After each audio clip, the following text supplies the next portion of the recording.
I leaned back in my chair, fingers tapping idly against the polished wood of my desk. Jason had requested an urgent meeting, his tone clipped, unreadable. That in itself wasn't unusual. Jason was a serious man, never one to waste time. Me as odd was his insistence that Evelyn was not to be present. I frowned, unease gnawing at the back of my mind. I understood that Evelyn wasn't an official figure of authority in the pack, not in the way Jason or the elders were. She wasn't a ranked member, nor was she my Luna, not yet anyway. And yet she had been attending my meetings for the past few weeks, sitting beside me as if she belonged there. I never questioned it.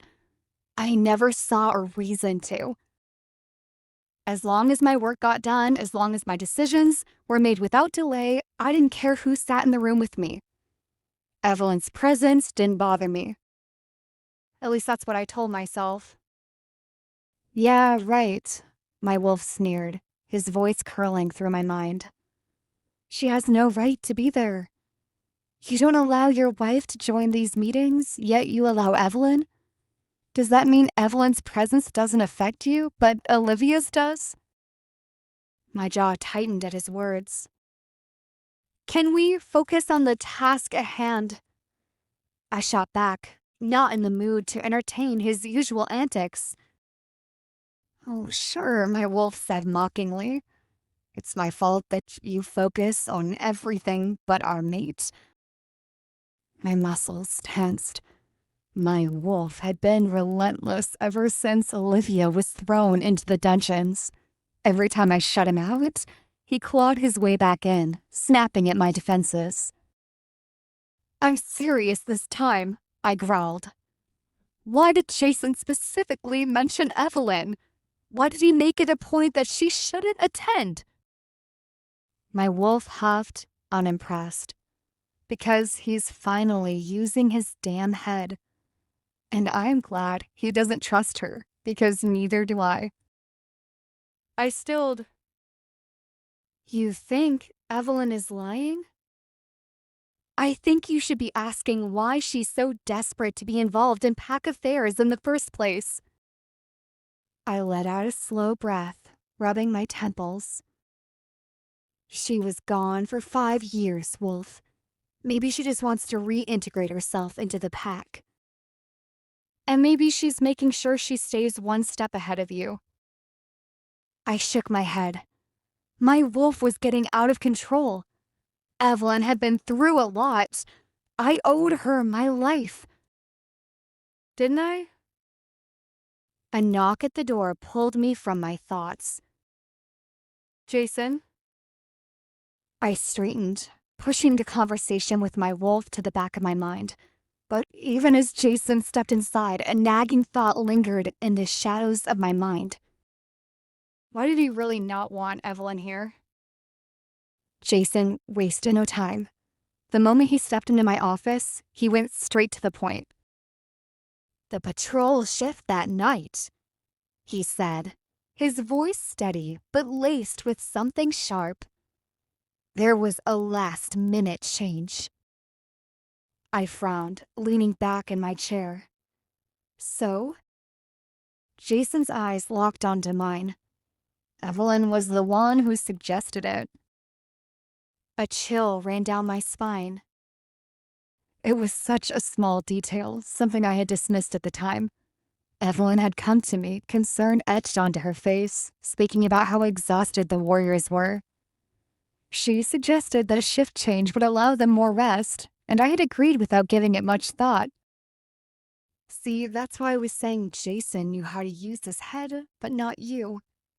I ignored my wolf.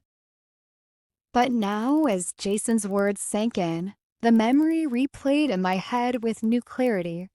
Wasn't the timing a little too convenient? My wolf stirred, restless. You know what this means. Stop ignoring it. I clenched my fist, shutting down his voice.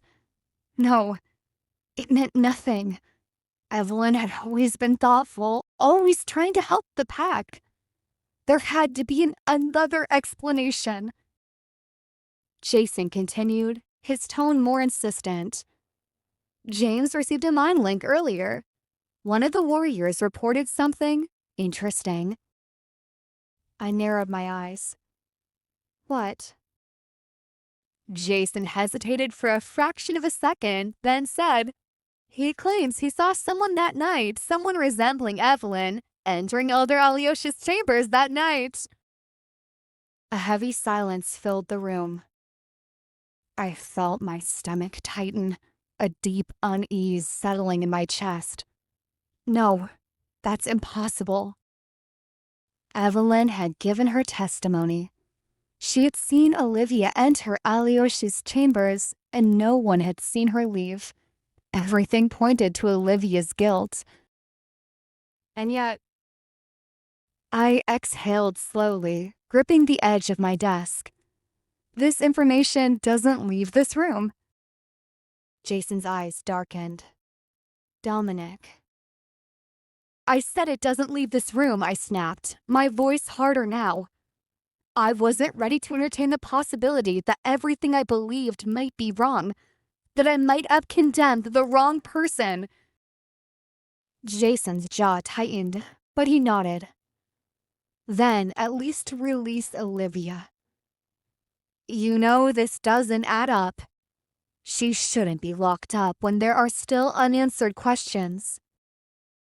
I ran a hand through my hair. She's already in the hospital. Jason's eyes flashed with something unreadable. And you think that makes up for what's been done to her? I looked away. It didn't, and I knew it. But I wasn't ready to admit that yet. Jason's voice softened, but the weight of his words hit like a punch to the gut. Why are you so determined to believe that her pup isn't yours? I scoffed, my defenses snapping back into place. Because I can't smell it, Jason. How do you explain that? He fell silent. I took his silence as victory. Exactly, I muttered. Now get out. Jason hesitated, looking like he wanted to say more, but eventually, he turned on his heel and left. I let out a slow breath, but my mind was far from calm. Jason's words echoed in my head. The patrol's shift. The warrior's testimony. The look in Olivia's eyes when she had pleaded for me to believe her. I had spent years perfecting the art of shutting out emotions, of prioritizing logic over feelings. But right now, logic and reason weren't aligning. Without realizing it, I had left my office, my feet carrying me to the hospital wing. I stood in the doorway of Olivia's room, my gaze falling on the fragile figure curled up on the bed. Her skin looked pale, her face thinner than I remembered. Dark circles clung under her eyes, her body visibly weaker than the last time I had truly looked at her. Something tightened in my chest. Before I could stop myself, I stepped forward and reached out, my palm pressing gently against her forehead. Why am I doing this? My wolf rumbled in approval, his voice smug. Because you care. Because she's yours, and you've always known it. I forced my hand away. No, that wasn't why. I was just making sure she wasn't running a fever. That was all. A soft sound made me look down. Her eyes fluttered open, drowsy with sleep, but widening slightly when she saw me. For a moment, I saw something I hadn't seen in years. Hope. But it was gone almost instantly, replaced by something that made my stomach twist. Fear. She shrank back slightly, her fingers gripping the thin hospital blanket. Why are you here? Her voice was barely above a whisper, wary and hesitant.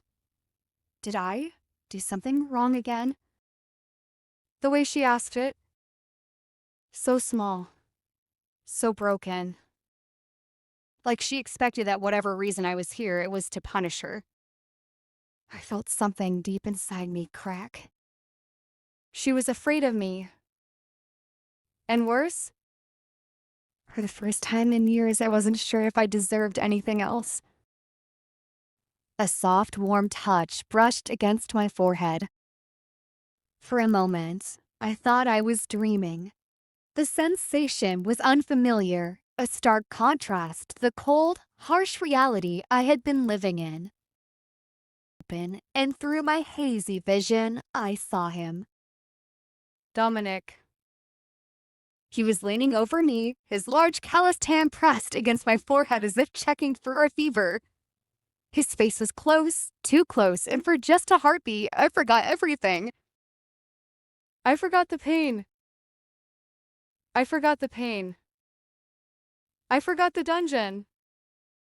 I forgot the betrayal. It had been so long since he had touched me with anything other than indifference or anger. My heart betrayed me before my mind could stop it, leaping with joy at the idea that maybe, just maybe, he cared. But then I met his gaze. Cold. Impersonal. The warmth I had felt just seconds earlier was nothing but an illusion.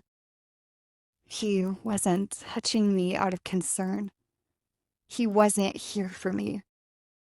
The only thing he cared about was the child in my womb.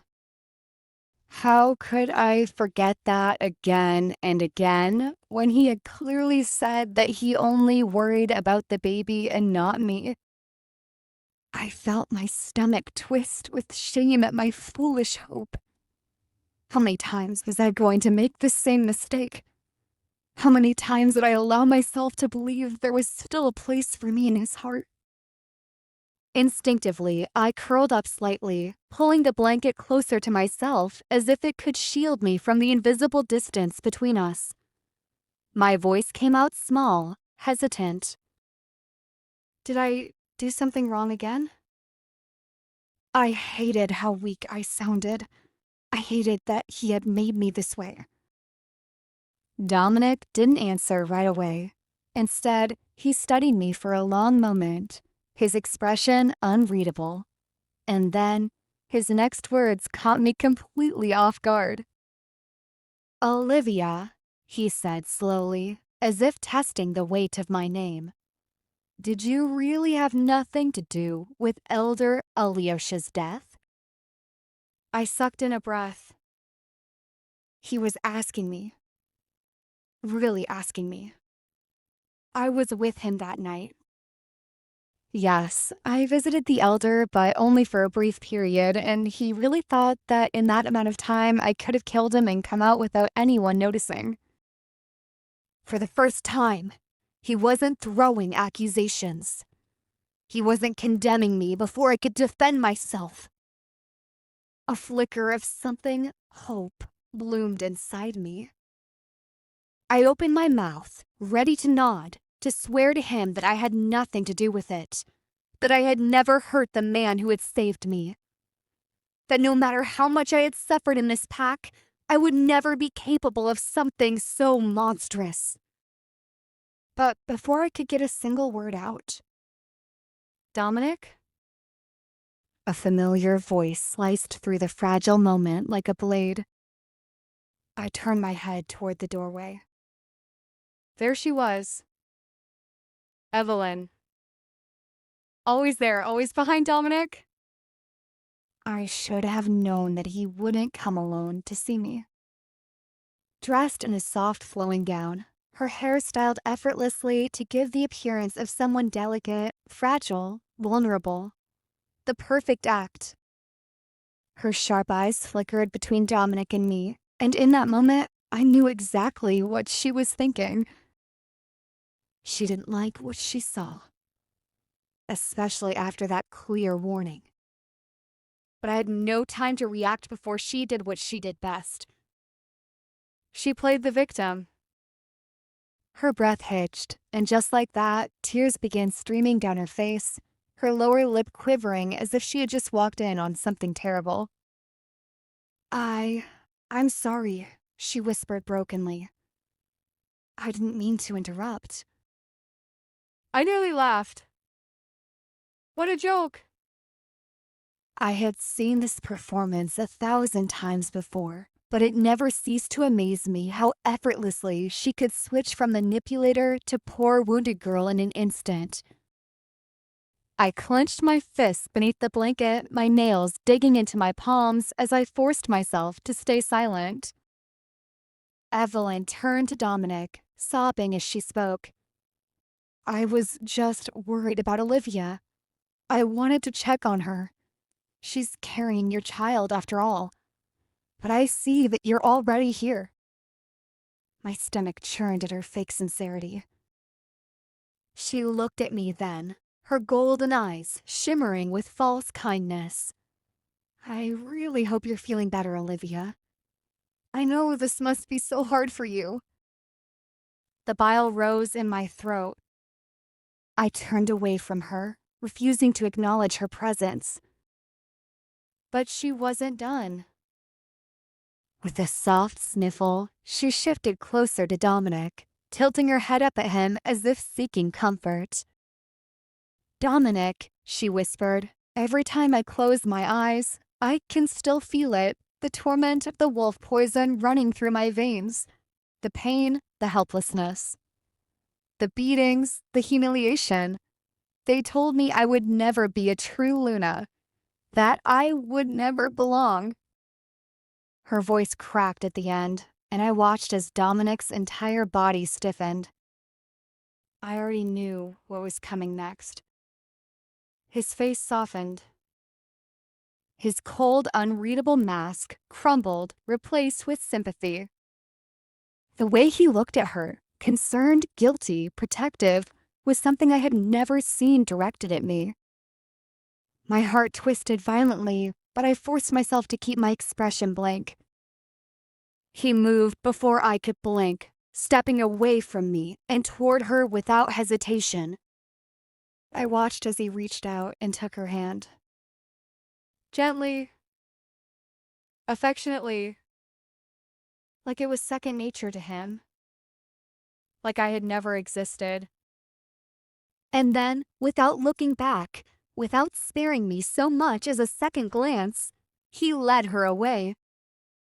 The door clicked shut behind them, and the silence that followed was deafening. I stared at the empty space where he had stood, where just moments ago I'd almost believed there was still something left between us. How foolish! A shaky breath escaped me, my throat tightening.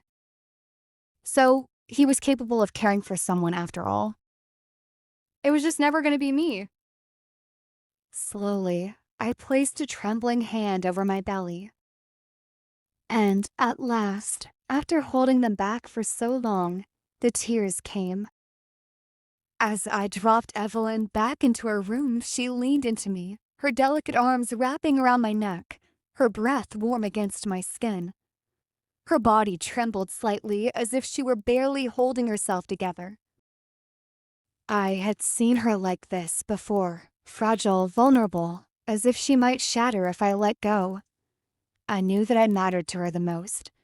Before she disappeared, we had been together all the time. We made so many promises to each other, fell for each other. And now, even though she was here, it didn't feel the same, as if there was an invisible wall separating us. Dominic, she whispered, her voice thick with unshed tears. I don't want this anymore. I don't want the Luna position. I frowned, pulling back just enough to look into her tear-filled eyes. What are you saying? Into her tear-filled eyes. What are you saying? She gave me a broken smile, shaking her head as if exhausted. This is hurting Olivia too much. Can't you see? It's destroying her. She's making more mistakes because of it.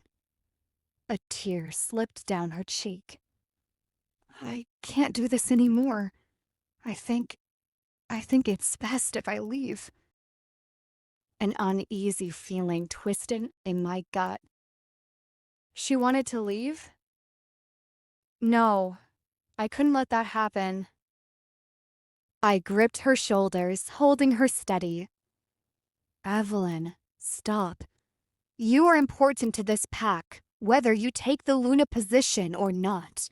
And you are important to me. My voice was firm, certain. I will protect you, no matter what happens. And I meant every word. I didn't care what Olivia or any other person in the pack thought. Evelyn was important. She was with me when I was at my lowest, and I couldn't let her go now when she needed me the most. That would be cruel to her. A sob racked through her, and she clung to me tighter. But the pack, Dominic, they hate her because of me. Her voice broke, and she hesitated as if reluctant to continue. On my way here, I overheard some of them talking, wondering when Olivia would be punished. They can't accept that their seer was murdered, and as long as she's here, they won't stop, and I can't help but think that all of this is happening because of me. Believe it or not, she is my friend. I do care about her, but as long as I'm here, the pack won't treat her as the Luna. My entire body went rigid. Evelyn's words echoed in my mind, colliding with the doubts that had been forming since my conversation with Jason. The pack did want justice. They wanted closure, and they had already decided who was guilty. I exhaled sharply, rubbing my temples. Evelyn must have sensed my hesitation because she suddenly pulled back just enough to look at me, her golden eyes searching mine. I know what this is really about. I can already see it, she whispered. I tensed. What? She bit her lip, as if debating whether to say it. Then, with a shaky breath, she whispered, You've fallen for her, haven't you? My head snapped up. What? She let out a small, sad laugh, her fingers grazing my chest as if trying to comfort me. It's okay, Dominic. I see the way you look at her, the way you react when James is near her. Her voice was barely above a whisper. You love her. A sharp denial rose in my throat immediately. No, I growled. I could never love someone like her. She is a cruel woman who can never love anyone, and I am certain that I don't love her. Don't think of such nonsense. But even as I said the words, something inside me twisted, something that felt a lot like a lie. My wolf scoffed. Then why did you want to rip James apart for touching her? Why does it drive you mad every time you see her in pain? I clenched my jaw, ignoring him. Evelyn smiled, tilting her head. You can say that all you want, but I know you, Dominic. Anyways, I trust you. Her fingers traced low, lazy circles over my chest. You're too tense, too exhausted. Let me help you relax.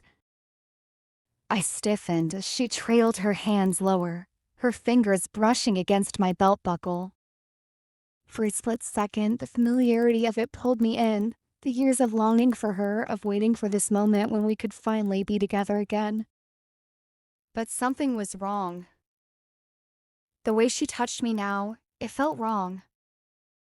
I caught her wrist and gently pushed her away. No. Evelyn blinked in surprise. Dominic. Until things between Olivia and I are officially over, I gestured between us, my voice firm. This isn't happening. A moment of silence stretched between us, and then, to my surprise, she smiled. Not the hurt, heartbroken expression I expected. Not even anger. Just a smile. Oh, Dominic, she sighed, shaking her head. I wasn't trying to seduce you. I just wanted to help. I'm sorry, I think I was crossing a line I shouldn't have. It's not that, but I can't do this until I release Olivia. I owe it to both of you. I tried to make her understand. Relax, Dominic, I understand. You don't have to explain anything to me. I frowned, unease creeping up my spine at her behavior. Jason's words from earlier echoed in my mind. Evelyn was the one who suggested the patrol shift change that night. Before I could hesitate, I met her gaze and asked the question that had been eating at me since Jason left my office. Did you meet with Alyosha before his death? Her reaction was subtle. A slight pause, a flicker of something in her eyes, so brief that if I hadn't been watching closely, I might have missed it. But I didn't. And for the first time, doubt sank its claws into my mind. Evelyn quickly shook her head. No, of course not. Why would you ask something like that? I studied her. Her face was calm, unreadable, but something was off. She had denied it too quickly, too smoothly. Was James lying?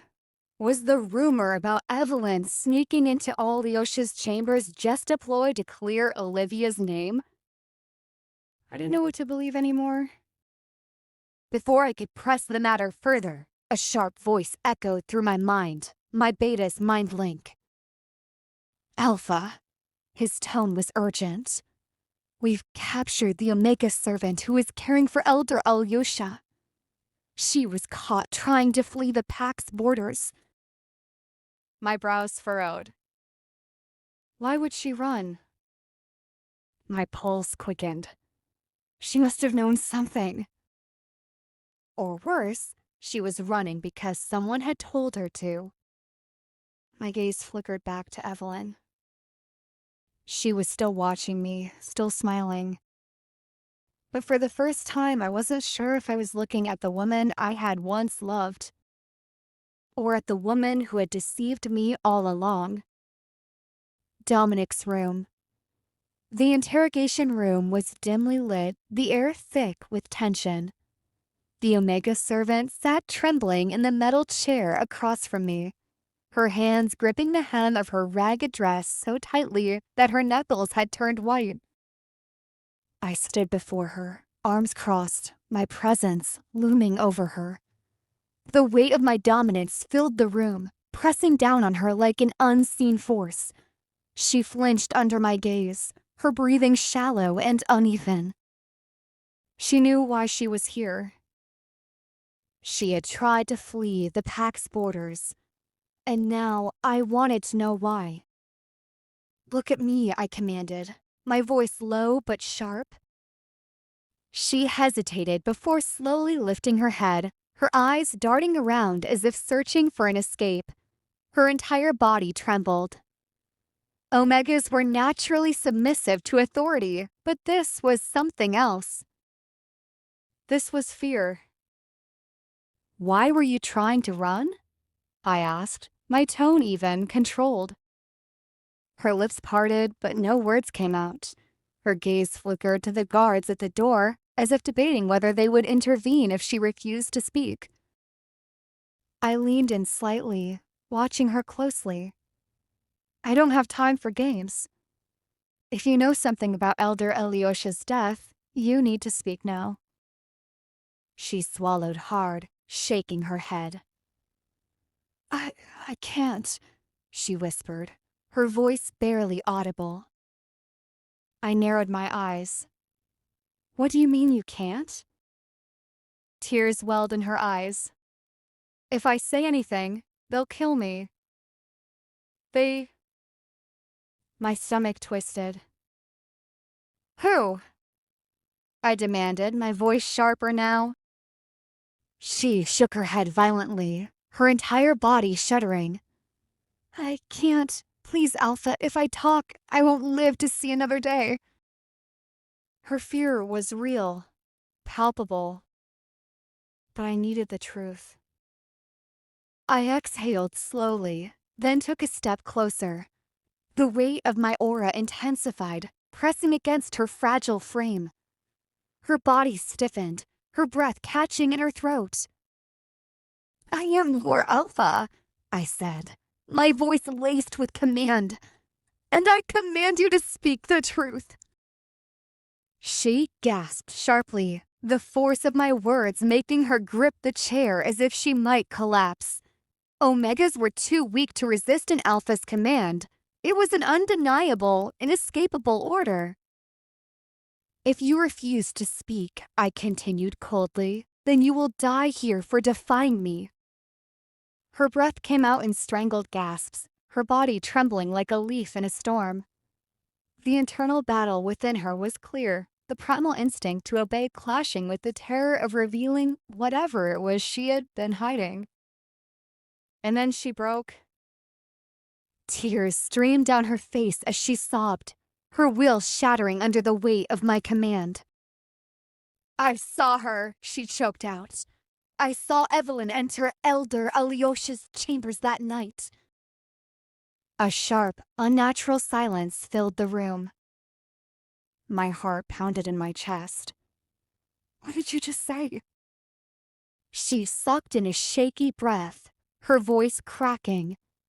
I saw Lady Olivia walk out of the Elder's room, but after she left, I saw Evelyn go in." No, that wasn't possible. My mind reeled, trying to process her words, trying to reject them. "You need to speak carefully," I warned, my voice dangerously low. "Are you saying Evelyn was the last person to see Elder Alyosha alive?" The Omega nodded frantically, fresh terror overtaking her. "Yes, Alpha. I swear it. I didn't say anything before because I was scared." I stared at her, my breath coming in slow, controlled exhales, but inside my world was shifting. "Evelyn." The woman I had sworn to protect.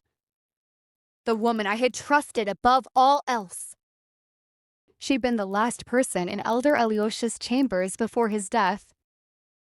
The dots started connecting in my mind. The sudden change in patrol duties that night, suggested by Evelyn herself. The way she had desperately pushed for Olivia's execution, as if she needed her gone as soon as possible. The way she'd refused to meet my eyes when I asked her if she had seen Alyosha that night. The way she had conveniently reappeared just as Olivia was being framed. My blood ran cold. No, it couldn't be. And yet, the pieces all fit. My hands curled into fist. I wanted to deny it. I wanted to believe this was a mistake, that the Omega was lying, that this was some kind of twisted deception. But deep down, I already knew the truth. Evelyn had everything to do with Elder Alyosha's death. I turned away from the Omega, my jaw tightening. "Take her to a secure holding cell," I ordered the guards. "No one speaks to her unless I say so." The Omega let out a shaky sob of relief, but I wasn't listening anymore. My mind was already elsewhere. There was only one thing left to do. I was going to confront Evelyn. And this time, she wouldn't escape the truth. And if our relationship really meant that much to her, then she would tell me the truth. And if she couldn't trust me, then maybe we needed to rethink the dynamics of our relationship. Walking out of the interrogation room, I felt as though an invisible weight had settled on my shoulders. My mind was a storm of thoughts, all crashing into one another, making it impossible to think clearly. The Omega's words echoed relentlessly in my mind.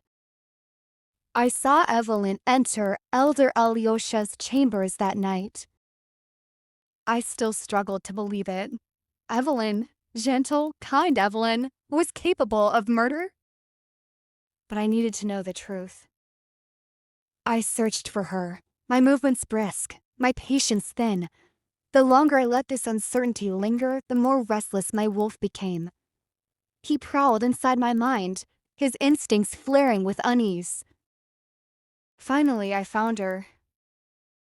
She was outside in the courtyard, bathed in the soft glow of the evening lanterns, her golden hair cascading down her shoulders in effortless waves. She turned at the sound of my approaching footsteps, her face lighting up. "Dominic," she greeted me softly, her voice as sweet as honey. "You've been busy all day. I was starting to think you were avoiding me." She smiled, tilting her head slightly, as if trying to read my expression. "Do you want to go inside? Maybe have a drink together? You look exhausted." I stared at her for a moment. Was it really possible? Was she truly capable of killing someone? The woman standing before me had once thrown herself into harm's way to protect me. She had been my salvation, my closest companion. But if that was true, why did my gut twist every time I thought about the night of Alyosha's death? I didn't have time for small talk. I needed answers. Without wasting another second, I cut through her words. "Evelyn," I said, my voice firm. "Do you know anything about Elder Alyosha's death?" Her expression faltered, just for a moment, but it was enough for me to catch it. She recovered quickly, letting out a soft chuckle. "Dominic, why are you asking me that? I already told you what I know." She reached out, her fingers grazing my forearm. "Let's not talk about something so unpleasant." I didn't move. My muscles tensed under her touch, but I kept my eyes locked onto hers. I wasn't going to let her change the subject. "Did you visit Elder Alyosha after Olivia left his chambers?" I asked, more directly this time. A sharp intake of breath. Her shoulders stiffened slightly. Then, without warning, Evelyn broke down into sobs. "I didn't mean to," she cried, covering her face with her hands. "Dominic, I swear I didn't mean for any of this to happen." My heart clenched. No matter what she had done, seeing her like this, so small, so broken, stirred something inside me. I reached for her shoulders gently. "Evelyn," I said, lowering my voice, "just tell me the truth. What happened that night?" "You know you can tell me anything, and I won't judge you." She sniffled, looking up at me with tear-filled eyes. I went to see him," she admitted shakily. "I needed to know the truth about the Phoenix Mark. About Olivia's mark and why everything changed the moment she got it. I thought if Alyosha could explain it, then maybe I could finally understand why the goddess chose her instead of me. And how Olivia got that mark when I also have one." I stayed silent, listening. Evelyn swallowed hard, her hands trembling. But he got upset with me. He told me I was meddling with things I didn't understand, that I had no right to question fate. But Dominic, I needed to know. How could I let all this slide so easily when I could see what this fate was doing to us, to Olivia and to the pack? Her voice cracked, desperation thick in her tone. So I pressed him for answers. I begged him to tell me the truth. She hesitated, her breath shaky. And then he got angry. His eyes turned dark. He lunged at me, Dominic. I didn't know what to do. I was scared. Tears spilled down her cheeks. He attacked me, and I defended myself. It was an accident. I didn't want to kill him, I swear, Dominic. You know me, right? You know that I could never kill anyone, but what I did was simply out of impulse. My chest tightened as I took in her words. Evelyn killing Alyosha? Out of fear? It sounded believable. Alyosha had been a powerful elder, fiercely protective of the pack's traditions. If Evelyn had truly provoked him, maybe he had lost his temper. Maybe she'd only done what she had to in order to survive. Guilt crept into my chest. I accused Olivia. I had thrown her into the dungeons and forced her to suffer for something she never did. But I also couldn't ignore the guilt weighing on me for pressuring Evelyn. She'd only been searching for answers. She was only doing all this to help me and the pack in a way. And after everything Olivia had done to her, Olivia owed her. The pain Olivia endured was nothing but penance for the suffering Evelyn had been through. As Alpha, it was my responsibility to make a fair decision. And now I had to decide whether Evelyn deserved punishment. I clenched my jaw, my hands falling to my sides. "Evelyn," I said slowly, "this was an accident. You don't need to feel guilty about it. I'll take care of everything." She looked up at me, searching my face. "You mean?" "I won't let the truth spread any further," I said firmly. "This will remain between us. You will not say anything to anyone, and I will take care of the rest." She hugged me, and I reciprocated. As long as I was here, she didn't have to worry about anything. No one would touch her or question her as long as I was here. I immediately mind-linked Jason and James. "Meet me in my office now." Minutes later, they arrived. The moment they stepped inside, Jason's eyes were sharp with suspicion, and James looked furious. I wasted no time. "The investigation is over," I announced. "I found the truth." Jason frowned. "And?" I inhaled deeply. "It was an accident. No one is guilty, neither Olivia nor Evelyn. That's what we will announce to the pack." James clenched his fists at his sides. "Are you serious?" I met his glare evenly. "Yes, I am." After weighing everything, whatever happened with Elder Alyosha was because of his own emotions. He tried to attack first, and we have rules regarding self-defense in this pack. So this is my decision as Alpha. It is final. His jaw tightened, his eyes burning with something close to hatred. But I ignored it. The matter was settled. After the meeting, I found myself wandering aimlessly until my feet carried me to where she was. Outside Olivia's room. I didn't know why I was here. I had no reason to be here. And yet, just sensing her presence on the other side of the door made my chest feel unbearably tight. Guilt pressed down on me, heavier than I had ever known.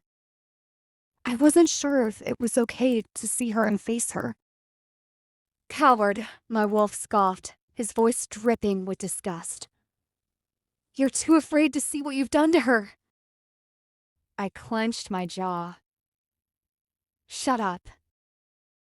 But before I could turn away, I heard something. A second voice.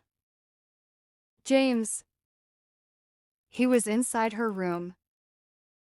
Rage erupted in my veins. I threw the door open, and then I froze after what I saw. For the first time in what felt like forever, the day had passed peacefully.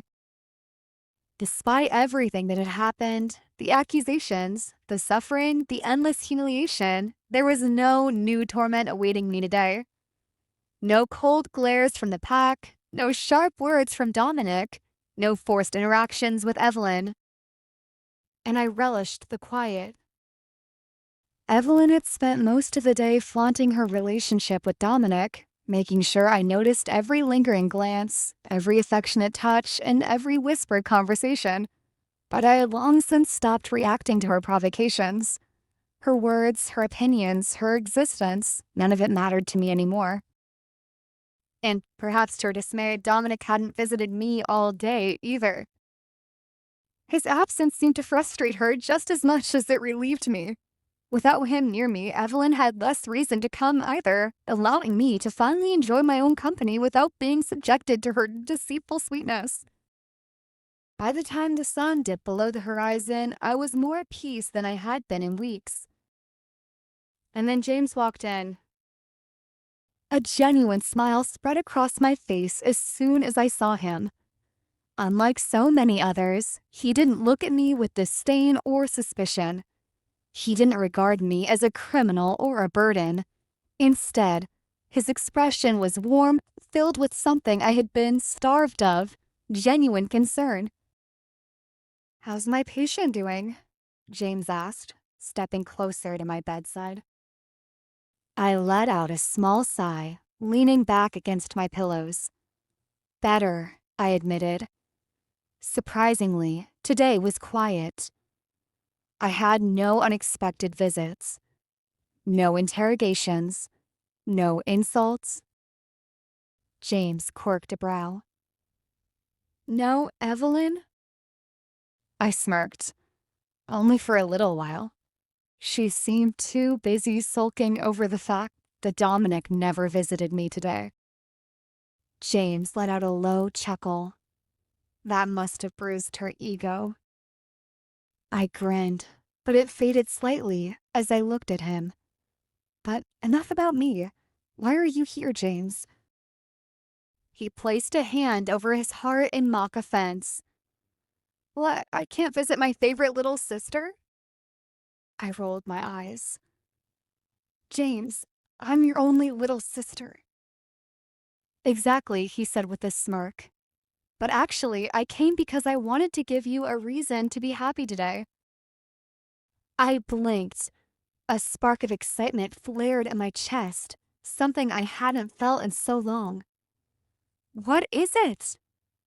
I asked eagerly. James gave me a knowing smile before reaching into the bag he carried. First things first, food. My excitement turned to playful annoyance. "James?" He pulled out a container and immediately a familiar aroma filled the air. My stomach growled instinctively as I inhaled the scent of home-cooked food. "Mom sent this for you," James said, setting the dishes in front of me. "And you're going to eat every bite before I tell you anything." I pouted, crossing my arms. "That's blackmail." He shrugged. "Call it what you want, but I know you've barely been eating properly. You need the nutrition. So, eat." I sighed, but the second I took the first bite, warmth spread through me. The taste of my foster mother's cooking was a comfort I'd almost forgotten, a reminder of love, safety, and the family that had never abandoned me. I ate everything, every last bite. When I was done, I wiped my lips and turned to James expectantly. "Now tell me." James grinned, leaning forward slightly. "The real culprit behind Elder Alyosha's death has been caught." My heart stilled. I searched his expression for any sign of deception, any hesitation, but there was none. My fingers curled into the blanket. "Whew," I whispered. James's smirk faded, his eyes darkening slightly. "Evelyn?" Everything around me blurred. The air left my lungs in a sharp gasp. My pulse raced as the words repeated in my mind. "Evelyn. Evelyn." She had killed Elder Alyosha. I wasn't the murderer everyone believed me to be. The weight that had been pressing on my chest for weeks suddenly lifted, leaving behind something I had forgotten I could feel. Relief. Laughter bubbled in my throat, spilling out in breathless, almost hysterical waves. I had been right. I had been innocent all along. Overwhelmed with joy, I turned to James and, without thinking, threw my arms around him. Thank you, I whispered, my voice thick with emotion. Thank you for believing in me. James let out a surprised chuckle, hugging me back. Always, Olivia. And then the door burst open. I froze. James stiffened. Slowly, I turned my head, my heart hammering against my ribs. Dominic stood in the doorway, his body rigid, his golden eyes locked onto us. For a moment, he didn't speak. He didn't move. He simply stared. At me. At James. At the way I was still wrapped in his arms. And in that instant, the joy I had felt just moments ago vanished. Because the look in Dominic's eyes was anything but neutral. It was dangerous. A shiver ran down my spine the moment I locked eyes with Dominic. He stood in the doorway, his frame rigid, his golden eyes burning with an emotion I couldn't quite place, but it was dangerous, thunderous, unrelenting. I had seen him angry before. I had seen his coldness, his indifference. But this was something else entirely. His sharp gaze flickered between James and me, his expression hardening as he took in the way my arms were still wrapped around James. I pulled away immediately, but it was too late. Dominic had already seen. The tension in the air became suffocating. The warmth of my previous happiness evaporated, leaving behind an uncomfortable chill.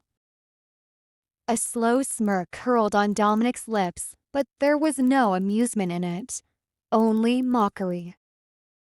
"Well, don't stop on my account," he drawled, stepping inside. His voice was smooth, but there was an edge to it, like a blade sharpened to perfection, ready to cut deep. I swallowed, my throat dry. "Dominic, it's not."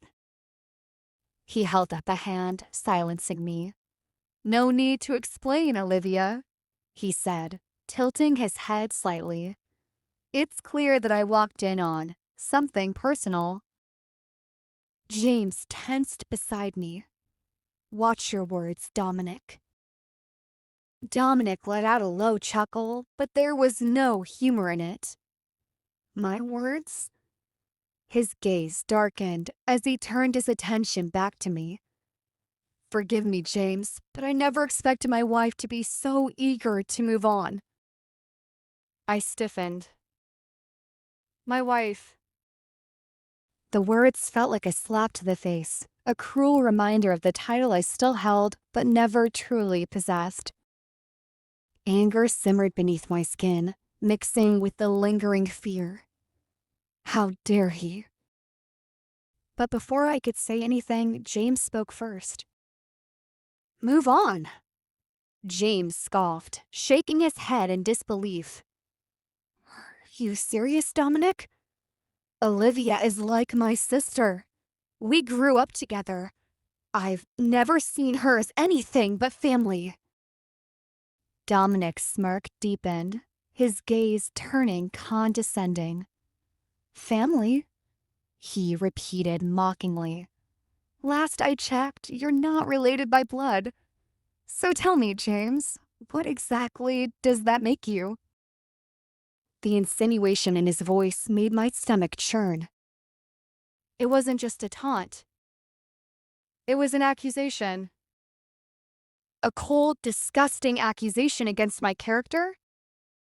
My lips parted in shock, but before I could speak, James took a threatening step forward. his eyes blazing with fury. "You're unbelievable," James snapped, his voice sharp with anger. "You openly cheat on your wife, parading Evelyn around like she's your Luna, and yet you stand here accusing her?" He let out a bitter laugh. "Maybe that's the problem. Maybe because you're a cheater, you assume everyone else must be one, too." Dominic's smirk disappeared. For once, he had no response. The silence in the room was thick, heavy with unspoken truths. James exhaled harshly, shaking his head before turning to me. "Take care of yourself, Olivia, and take care of our pup," he added, his voice softer this time. I nodded silently, still processing everything. James brushed past Dominic, intentionally shoulder-checking him before walking out. The second he was gone, Dominic let out a low growl, his frustration evident. With no one else left to lash out at, he turned his rage onto me. He stalked closer, his towering frame caging me in. "Don't forget your place, Olivia," he hissed. "You are still my wife, and until that changes, I won't tolerate you crossing any lines." The words snapped something inside me. My place? The second attack on my character? How dare he? I felt my blood boil, my anger overtaking any lingering fear. I shot up from my seat, meeting his furious gaze head-on. "My place?" I echoed, my voice laced with venom. "Tell me, Alpha, what exactly is my place?" I took a step closer, my body trembling with barely contained rage. Is it in the dungeon? Chained and beaten like a criminal? Is it being humiliated while you flaunt Evelyn in my face? Or is it suffering for a crime I never committed? His jaw tightened, but I wasn't done. "You have the audacity to question my loyalty when you were the one who betrayed me? You dare accuse me while you stand here defending her?" I let out a bitter laugh, shaking my head. "You're nothing but a hypocrite, Dominic." A flicker of something crossed his face. Regret? His shoulders tensed. Then, in a voice softer than before, he muttered, I shouldn't have said that."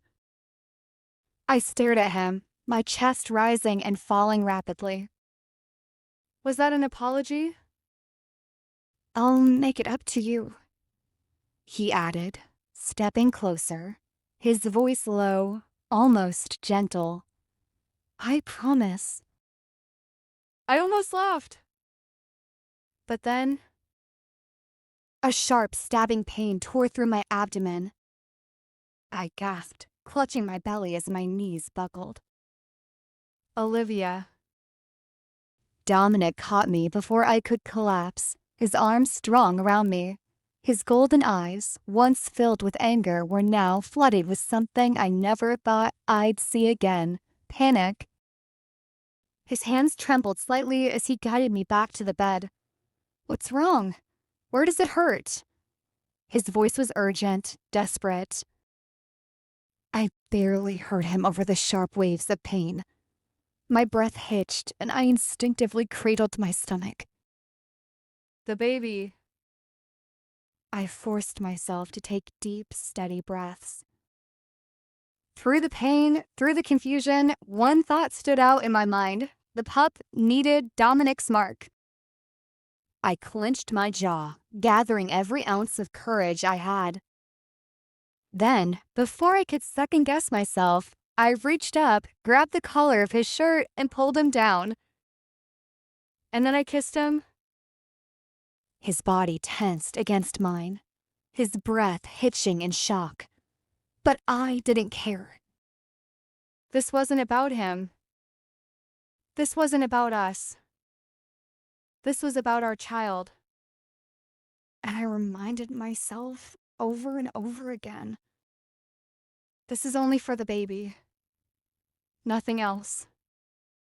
The moment Dominic's lips met mine, every thought, every pain, every ounce of resentment melted away. There was only him. Only his hands as they roamed my body, igniting every nerve like wildfire. Only his lips, tracing a desperate path down my skin, as if he needed to memorize every inch of me. I lost myself in him, and he in me. We moved together, a tangled mess of passion and need, our bodies desperate as if this were both our first and last time. As if nothing else mattered.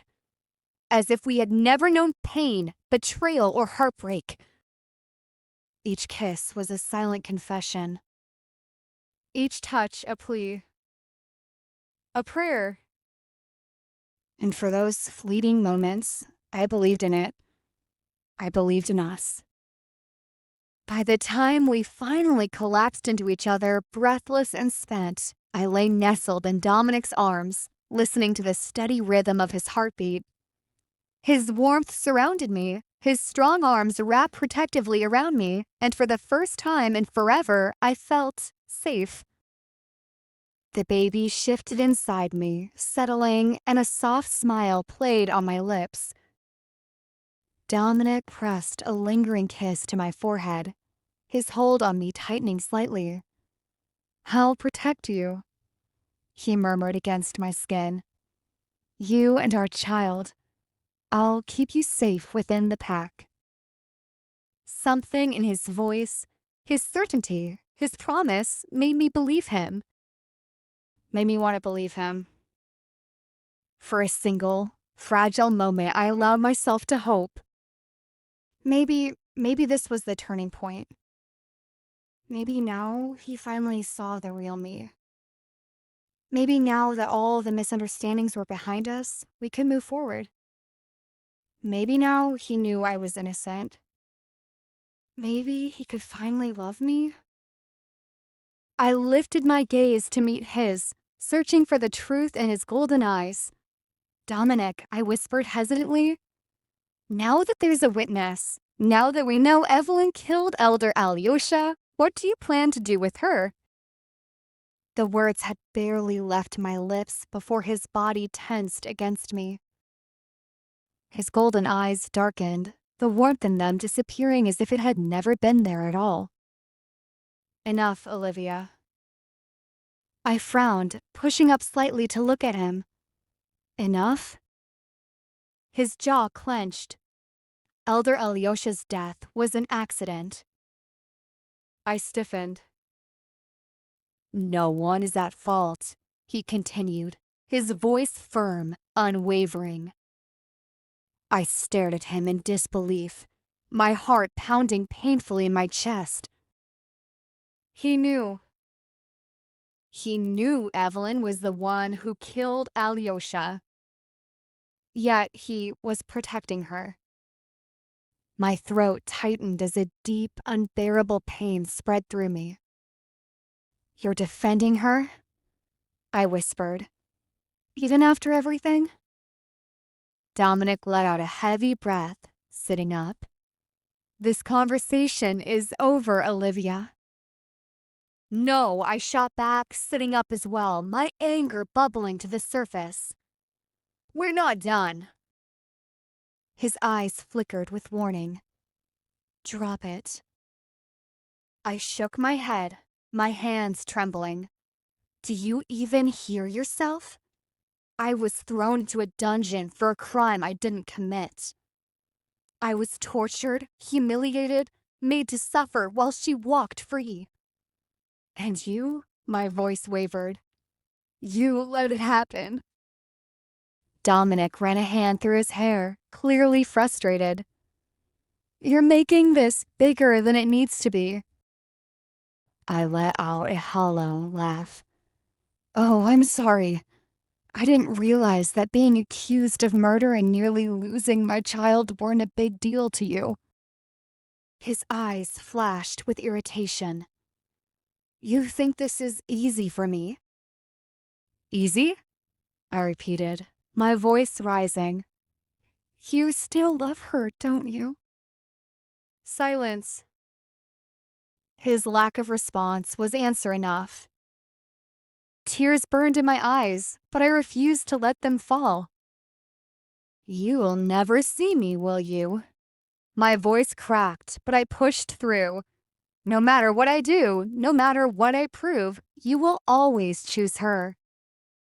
Dominic exhaled harshly, shaking his head. "This isn't about that."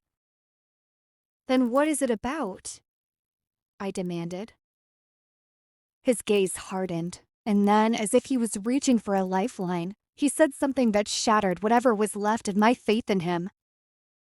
"You and Elder Alyosha were close," he muttered. "Too close. Maybe he had a reason to fake the phoenix mark for you." I sucked in a sharp breath, my entire body going still.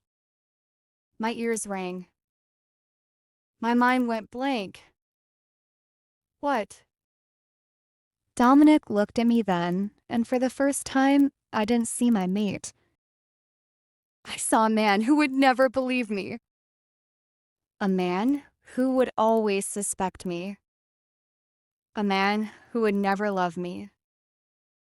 I let out a shaky breath, my chest rising and falling rapidly. "You think I lied about my mark?" My voice was barely above a whisper, yet it carried the weight of my shattered heart. Dominic didn't answer. He didn't need to. The damage was done. I swallowed back the lump in my throat, blinking rapidly as my vision blurred with unshed tears. I'd spent so many damn years, trying to make him love me and be enough for him. But I never would be. It didn't matter what I did. It didn't matter how much I suffered. He would never choose me. I exhaled slowly, closing my eyes. When I opened them again, something inside me had changed. I wasn't going to beg anymore. I wasn't going to hope anymore. I had completely lost faith in Dominic. "You're a fool." My wolf's voice echoed in my head, sharp with frustration. He had been after me ever since that argument I had with Olivia. "You pushed her away again, accused her, hurt her." I clenched my jaw, gripping the edge of my desk. "I knew that." "Do you?" my wolf sneered. "Because if you did, you wouldn't be here making excuses. You wouldn't be trying to justify the way you keep breaking her." My body tensed. She was attacking Evelyn again. If she hadn't brought it up, I wouldn't have lost my temper. "Pathetic excuse," my wolf snapped. "That woman nearly destroyed her, made everyone believe Olivia was a murderer, and wanted you to execute her even after knowing she was with Pup, and yet you still defend her? She accused Olivia of something she didn't do. If it was simply an accident, then she should have come clean and not accused someone else." I growled under my breath. "It wasn't that simple." "It is," he snarled. "You just refused to see it." I exhaled heavily, pressing my fingers against my temples. Olivia's face flashed in my mind, her eyes filled with betrayal, the way she had looked at me as if I had shattered whatever little hope she had left. The image made something twist painfully in my chest. My wolf was right. Again. I had been cruel. Unforgivably so. And for what? For a lie? I was at fault too. I judged her too quickly without proper investigation. And that too because Evelyn said so? I had made a mistake. A grave one. Fix it.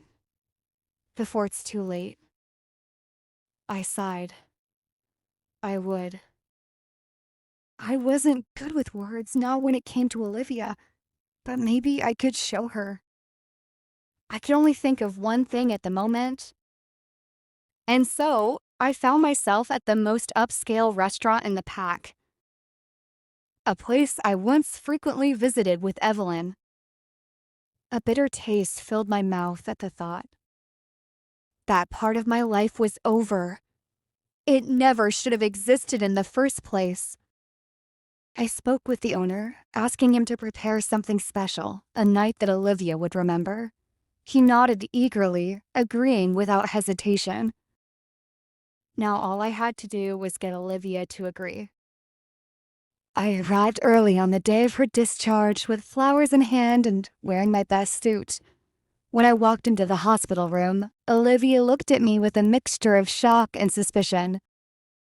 "What are you doing here?" she asked, her voice guarded and cold.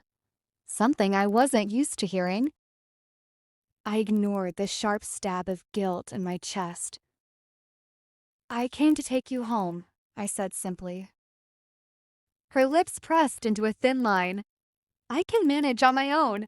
I'm sure as the alpha, you have better things to do." I bit back a growl. Stubborn woman. "You need to rest, Olivia," I reminded her, keeping my voice even. "I know that, and I will rest better if none of you comes near me or bothers me," she said. It was a simple statement, but it irked me. Was she saying that my presence disturbed her? "Please, think of the pup at least." At the mention of our child, she hesitated. A flicker of something unreadable crossed her eyes before she finally exhaled and nodded. "Fine." She climbed into the car without another word, but I didn't miss the way she kept her body turned slightly away from me, as if to create distance. I had no right to feel irritated by it, because I made her like that. As I drove, I noticed the moment she realized we weren't heading back to the Alpha House. Her brows furrowed and she shot me a questioning look. "Where are we going?" I kept my eyes on the road. "I'm taking you on a date." Silence. A flicker of surprise crossed her features, but she quickly schooled her expression. "A date?" she repeated, her tone flat. "Yes." She let out a dry laugh. "Aren't your dates supposed to be reserved for Evelyn only?" "She is not my wife, you are," I answered patiently. "Oh, you remember that?" she questioned, as if she herself had forgotten this fact. "Olivia, please let's not argue," I gritted my teeth. "Well, okay, but that's rich coming from you." I gripped the steering wheel tighter.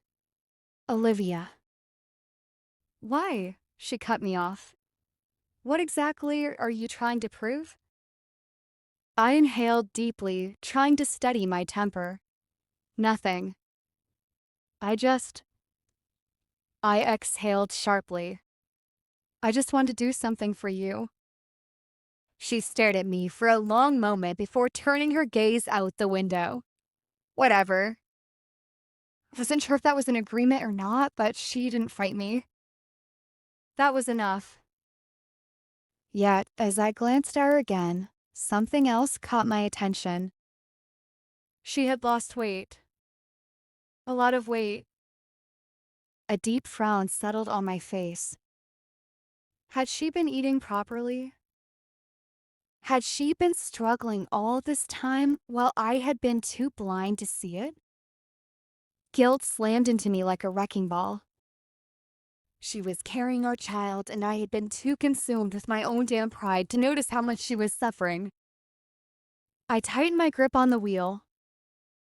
Tonight would be different. Tonight, I would try to make things right. A date. His way of apologizing? Even though I knew Dominic was only doing all this because of Evelyn, perhaps to ease his own guilt or silence his wolf, I still couldn't stop a tiny flicker of anticipation from igniting in my chest. It was pathetic, but I couldn't help it. I still loved him.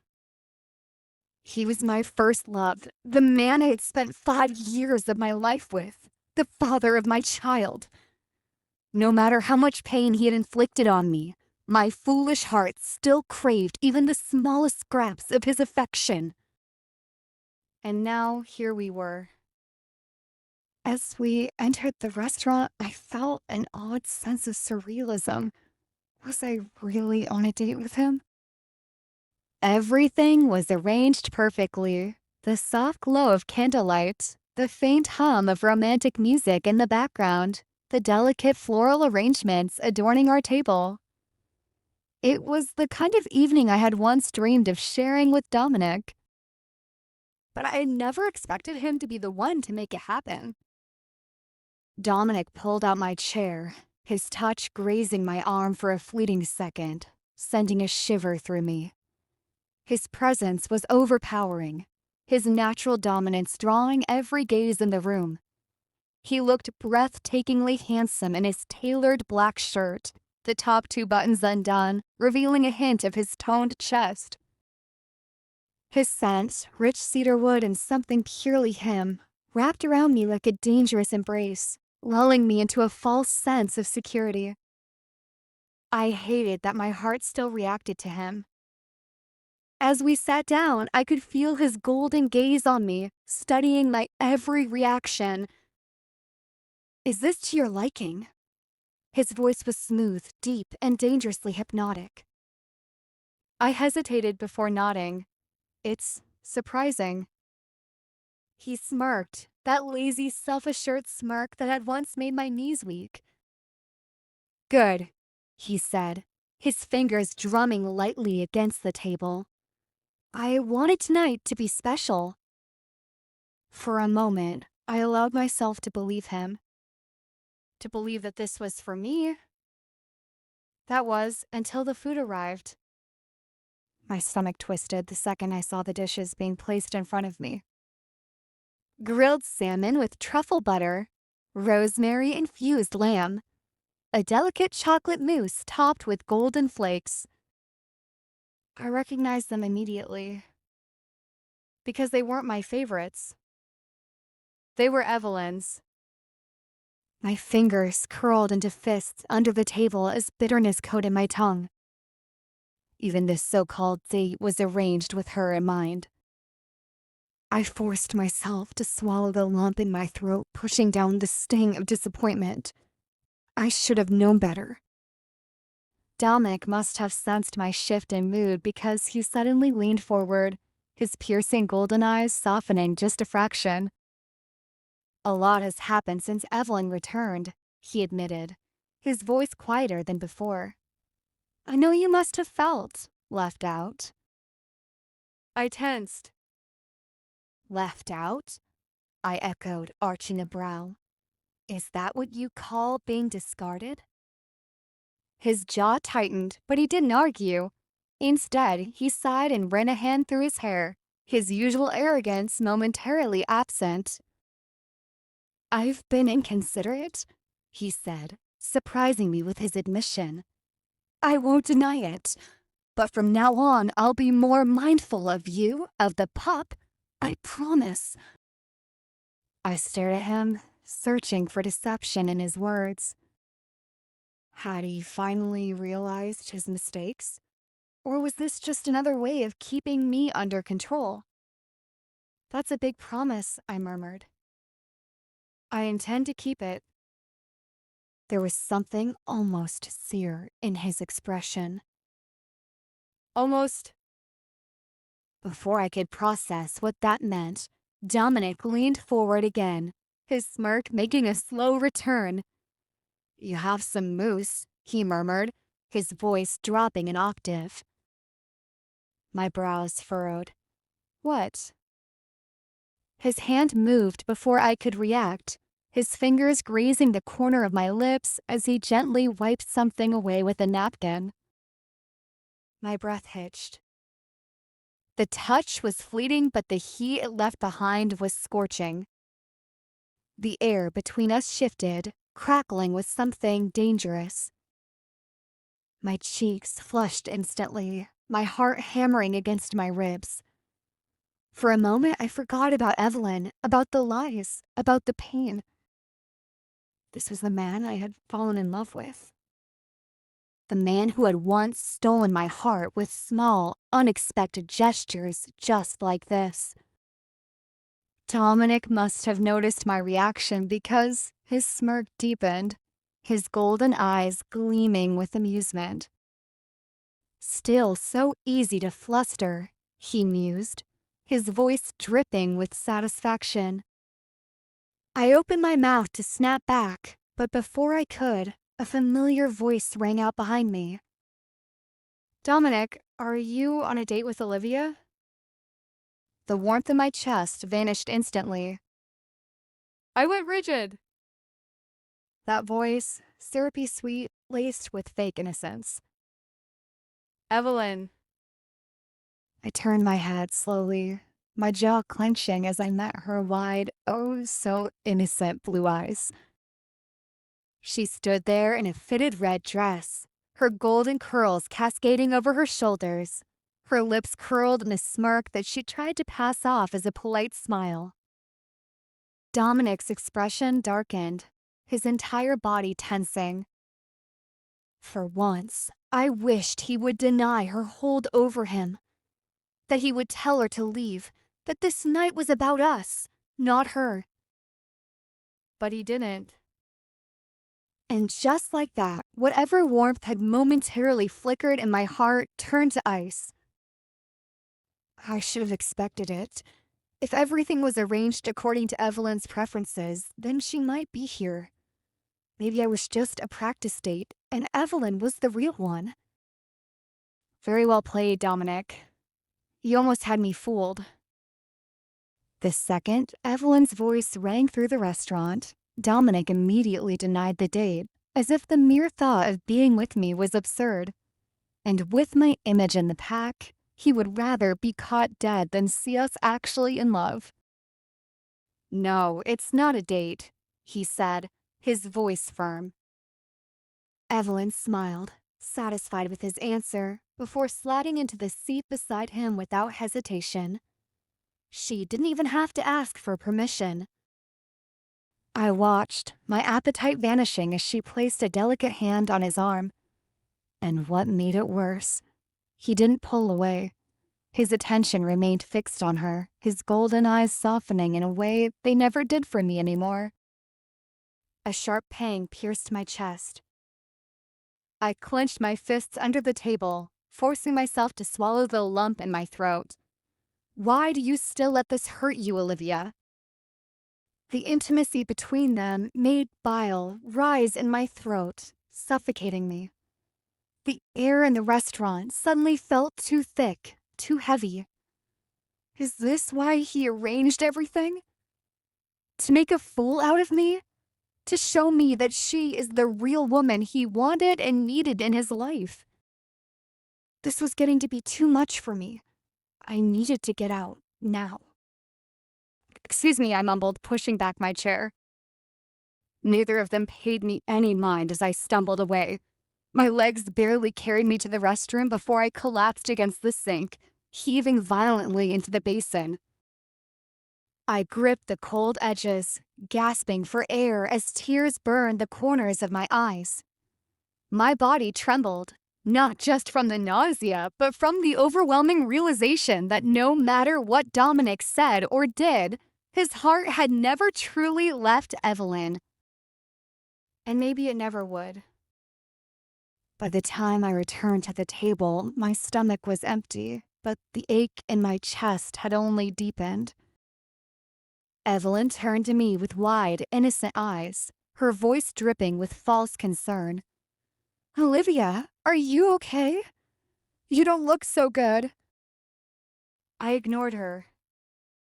She knew exactly what she was doing. Dominic, however, frowned as he looked me over. Are you feeling unwell? His voice was softer than before, but the concern in his eyes felt like a cruel joke. Do you need anything? Are your medicines with you, or are they in the car? I hesitated. Did I even have the energy to answer? Before I could speak, Evelyn let out a small gasp, clutching Dominic's arm. Dom, my anxiety is acting up again. I know this is sudden, but I don't really feel well, she whispered, pressing herself against him. I don't feel safe. Please, stay with me. My lips parted slightly. She didn't even try to be subtle this time. Dominic stiffened, but didn't push her away. He turned back to me. I'll have the driver take you home. It wasn't a question. It was a dismissal.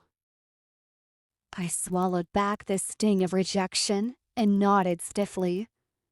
There was truly nothing left to say. I returned to the pack house with the burning sensation in my throat that had nothing to do with the food my body had rejected earlier.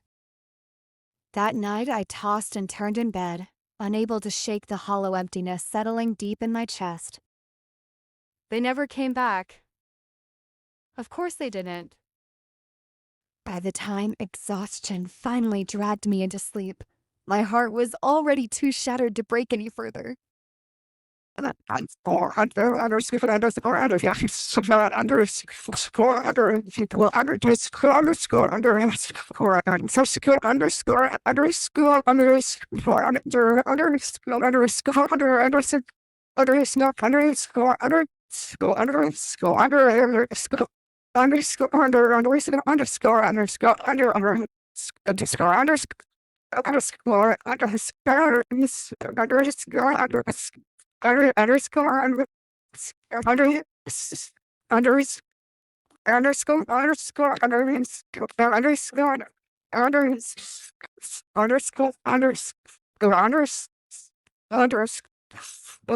The next morning, the scent of something warm and familiar drifted through the air, pulling me from restless dreams. Breakfast? I frowned, rubbing the sleep from my eyes before slipping out of bed. My stomach was still unsettled, but curiosity won over nausea. When I walked into the kitchen, I froze. Evelyn was standing at the stove, humming softly as she flipped pancakes. She turned when she heard me enter, a triumphant smile curling on her lips. Good morning, Olivia, she greeted sweetly. Then she tilted her head, her eyes gleaming with amusement. I didn't think you'd be up so early. Dominic and I had a wonderful night together after all. We just came back, and he was hungry again, but this time for food. She giggled. I knew what she was trying to insinuate. My fingers curled into fist. I'd expected her to flaunt it. I'd expected the jabs, the taunts, the smirks. But I hadn't expected to feel nothing. I met her gaze calmly, refusing to give her the reaction she so desperately wanted. When she saw that her words hadn't rattled me, her smile wavered. Then her expression darkened slightly and she changed tactics. Her voice dropped, her tone laced with venom. You know, if it weren't for you, Elder Alyosha wouldn't have died. My breath hitched. Rage surged through me like wildfire. How dare she? You killed him, I whispered, my voice shaking with fury. You murdered him and you know it. Evelyn gasped dramatically, pressing a hand to her chest. Olivia, how could you say something so horrible? I took a step closer. Because it's the truth. She tried to move past me, but I grabbed her wrist, my grip tightening. She let out a small gasp, eyes widening. Let go of me. No. My voice was low, controlled. Not this time. Then, before I could react, she suddenly let out a sharp, piercing scream. What the hell? In one swift motion, she yanked her arm free and deliberately knocked over a tray of dishes behind her. The loud crash echoed through the kitchen as porcelain shattered against the floor. And just like that, her entire demeanor shifted. Tears welled up in her eyes as she cradled her wrist, her lower lip trembling. "Olivia, why would you do this?" she whimpered, her voice barely above a whisper. I stared at her in stunned disbelief. What was she even saying? She sniffled, turning toward the doorway just as heavy footsteps approached. "I just wanted to make breakfast for everyone," she sobbed. "I was trying so hard, but Olivia, she ruined everything." Before I could defend myself, a familiar scent filled the air. A presence loomed behind me. And then Dominic's icy voice sliced through the room like a blade. "Olivia," he said, his tone laced with restrained anger. I turned slowly, my heart plummeting. He stood in the doorway, his golden eyes locked onto me, filled with a storm of emotions I couldn't decipher. "What the hell happened here?" "I didn't do anything," I said hurriedly, my voice trembling with frustration. "She's lying. She knocked over the tray herself." I turned to Dominic, desperate for him to see the truth for once. "This time, you have to believe me. I would never go near a hot utensil right after recovering from my previous wounds. I would not harm my child, regardless of what anyone thinks of me," I said with conviction. A beat of silence passed, heavy and suffocating. "So, you're going to blame me again for something she did, right? Okay, go on. Do whatever you want. But you should understand one thing, Dominic. I would never do something that could hurt my child. I came here looking for snacks to help with my nausea. I didn't need to knock some utensils over just to take a few." I guessed my last conviction and my last statement did the trick. For the first time, he hesitated. It was brief, so brief that if I hadn't watched him so closely, I might have missed it. My heart clenched painfully. Was he actually doubting Evelyn? Was he really going to see the truth this time? Evelyn must have noticed it too, because in the next instant, she let out another dramatic sob and threw herself into his arms.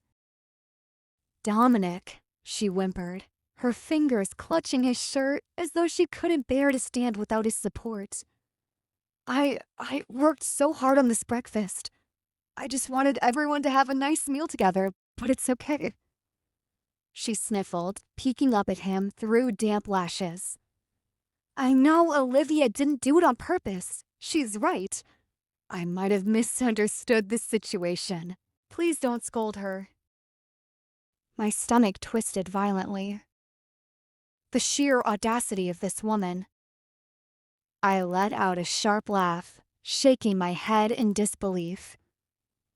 "Are you serious right now? You're really going to play the gracious victim?" She turned to me, feigning hurt. "Olivia, I'm just trying to keep the peace." "Peace?" I snapped, my temper fraying at the edges. "You deliberately knocked over those dishes. You screamed like I attacked you, and now you're acting like you're some sort of saint? A killer wants to keep the peace." Evelyn gasped, her eyes wide with fake innocence.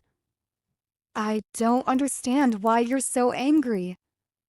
"I know you are blaming me for that accident, but," she whispered, pressing herself further against Dominic.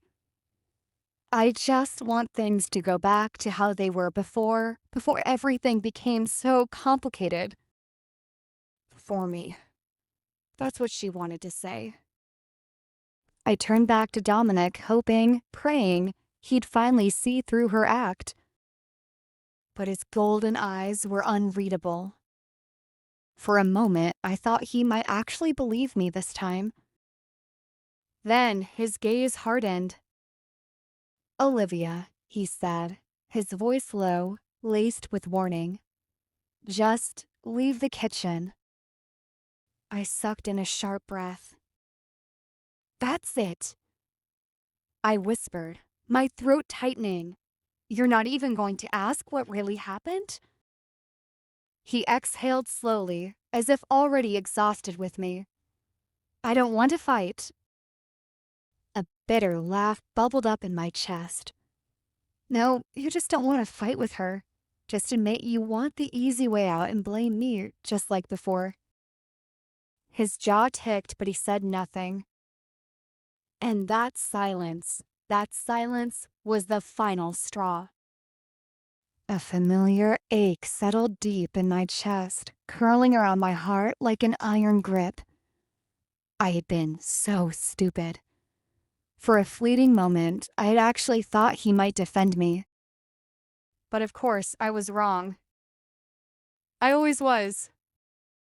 Clenching my fist, I turned on my heel and walked out of the kitchen, not sparing either of them another glance. Let him stay with her. Let him believe her. I was done. Dominic's POV. I had seen it. Every moment of it, actually. The way Evelyn's hands trembled just before she let the tray crash to the ground. The quick, calculating glance she shot at Olivia before she screamed. The way her lips curled into a faint, fleeting smirk before twisting into a mask of distress. My wolf roared in fury. Liar! She set Olivia up. This is the second time she has tried to put the blame on her. I clenched my fist, swallowing back the growl threatening to tear from my throat. But I couldn't let my emotions take over. Not with Evelyn. Not when she had suffered so much. We only caught a part of their conversation. Olivia is not a saint either, I retorted. She was acting out, that had to be it. The years we had spent apart had affected her. Maybe she was scared, insecure of her place in my heart. Maybe she thought I married Olivia out of love. The way she clung to my arm, the way her fingers dug into my sleeve as if she was afraid I'd disappear, only confirmed my suspicions. I owed her my protection. I still remembered the small hands that had once grasped mine, the oversized bracelet she had to wrap around her wrist twice. The way she had stood in front of me when those rogues attacked, shielding me even though she was just a child herself. She had saved me. I knew that deep down she was the same courageous woman who had once saved my life, and a few words couldn't change my mind about her. That kind of debt could never be repaid. With a sigh, I turned to the staff now gathered around the kitchen, instructing them to clean up the mess before scooping Evelyn into my arms. She was light, too light. Had she been eating enough? She buried her face in my chest, her soft sobs muffled against my shirt. I just wanted to do something nice, she murmured, her voice trembling. I really didn't mean to create all that mess. I know, I said, carrying her upstairs. Once I laid her down on the bed, I noticed something missing. Her wrist, bare. I frowned. Where's your bracelet? She stilled, then shifted closer, her fingers curling around my shirt. It's too precious to wear, she whispered. I keep it safe, always. A flicker of doubt crossed my mind. Evelyn had never taken that bracelet off before. Not once. But before I could dwell on it, she curled into me, exhaling shakily as if she was barely holding herself together. I sighed, reaching out to smooth her hair. Get some rest, I murmured. She nodded, closing her eyes. Once she had settled, I left the room, my steps slow as I made my way to my office. My beta, Carter, was already waiting inside, arms crossed. The annual ball is approaching, he said without preamble. We need to start making arrangements. I pinched the bridge of my nose, nodding. Take care of the guest list. And make sure Evelyn's gown is ready. She'll be my date. Carter hesitated. And Olivia? I stiffened. News of the Phoenix Mark forgery had already spread to the neighboring packs. Olivia, still pregnant, didn't need to face the scrutiny of others. It was better if she didn't attend. But I ran a hand down my face. I didn't want her to think I was favoring Evelyn. But you're favoring her by constantly rubbing your closeness in front of her, my wolf chimed in, but I blocked him out. With that thought, I picked up my phone. Make arrangements, I said. I'll take Olivia shopping myself. Carter raised a brow but said nothing. I didn't know her explanations, but I owed her something. And this was the least I could do. Back in my room, I gently caressed my slightly swollen belly. The warmth of my touch against my abdomen was the only comfort I had left. You and me, little one, I whispered softly, closing my eyes. We're in this together. Olivia, just leave the kitchen. His words echoed in my mind, and I sighed once more and closed my eyes. The weight of the day pressed down on me, but I pushed it away, refusing to dwell on the events that had left me humiliated. I couldn't afford to crumble, not when I had a life growing inside me that depended on me. Taking a deep breath, I stepped toward my wardrobe and pulled out a gown.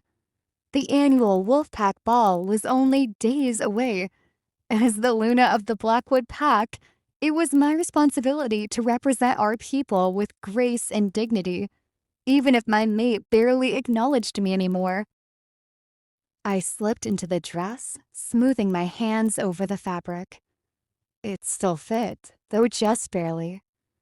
The empire waistline concealed the small swell of my stomach, and for a fleeting moment, I imagined myself walking into the grand ballroom, holding my head high, exuding confidence, representing the strength of my pack through my very walk. But before the fantasy could fully take shape, my door burst open. I turned sharply, startled, as my mother-in-law Luna Grace strode in.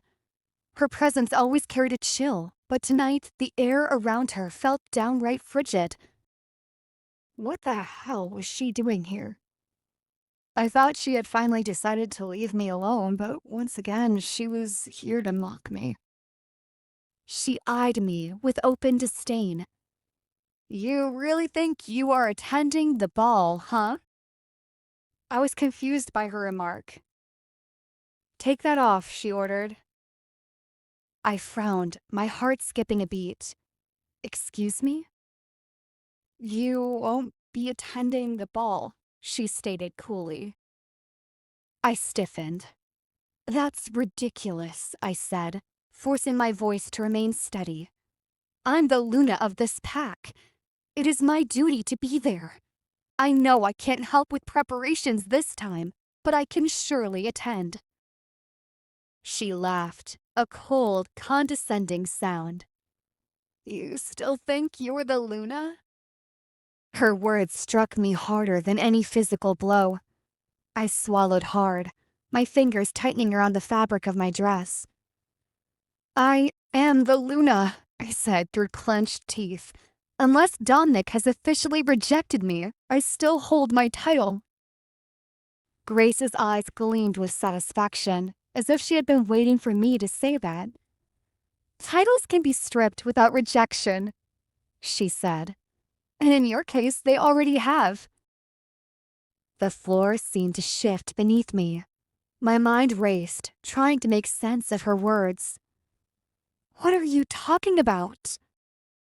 Her lips curled into a cruel smile. This is Dominic's decision. You are no longer fit to represent our pack.